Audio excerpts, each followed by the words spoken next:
Hello there, Burns Post here, but some people call me Mikey too, and I love Epic the Musical.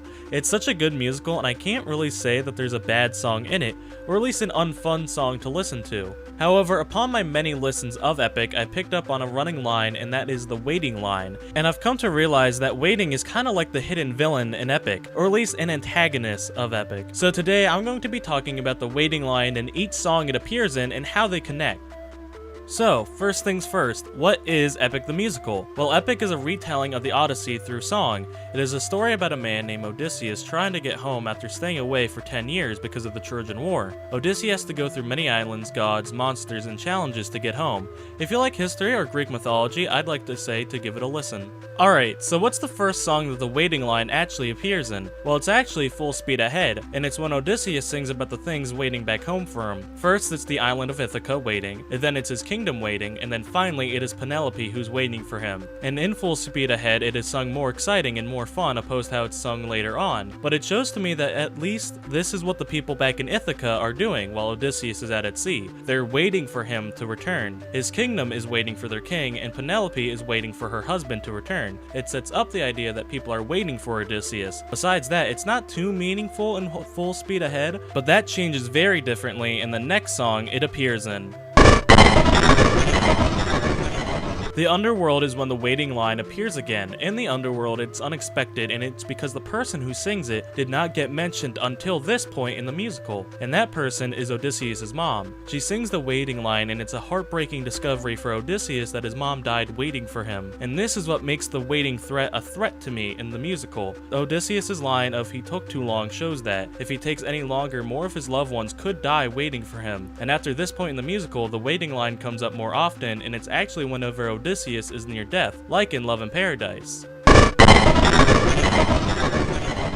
Love in Paradise is such a whiplash song, honestly, but it's a banger nonetheless. We see Odysseus arguably in his own darkest moment when he's on the ledge of the island about to jump. Then he hears the voices of his dead friends and his dead mother, and of course she brings in the waiting line yet again. To me, in this moment, it shows that Odysseus, even near his own demise, is still thinking about the people waiting for him and the person who's died waiting for him. And again, it reminds the audience of the threat of waiting for Odysseus. However, the next time we hear the waiting line again is in a much more sinister and a much more threatening tone, and that's in Get in the Water.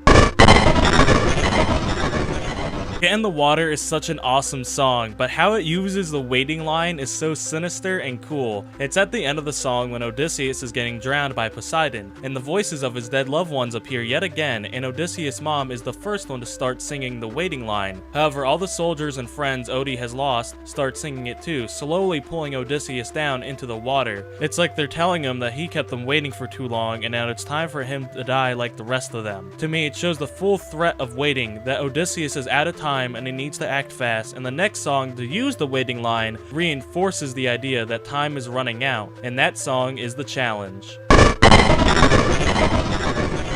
The Challenge is the first song of the final saga. It sets up Penelope's final plan to buy Odie just a little bit more time. But as she sings this, the suitors sing that time is running out. This shows the real threat behind waiting, and that is the suitors. The person who sings the waiting line in this song is Penelope, and to me, I think it shows that she knows the threat of waiting. I think she's thinking that if she waits any longer, that her and her son are in danger, and that's why she came up with the bow challenge in the first place.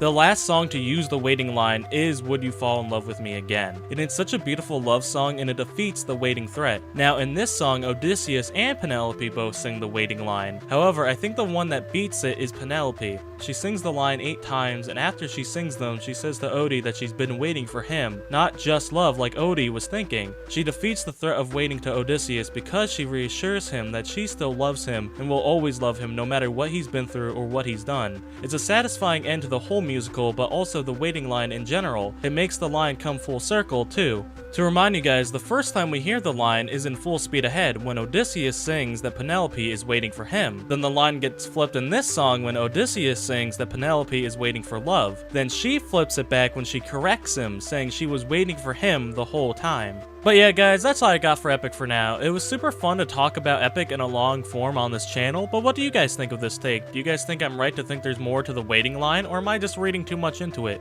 Let me know in the comments down below. Thank you all for watching, please subscribe subscribe if you are new, and ring the bell thingy. Stay safe out there, and may the stars shine down upon you. Bye!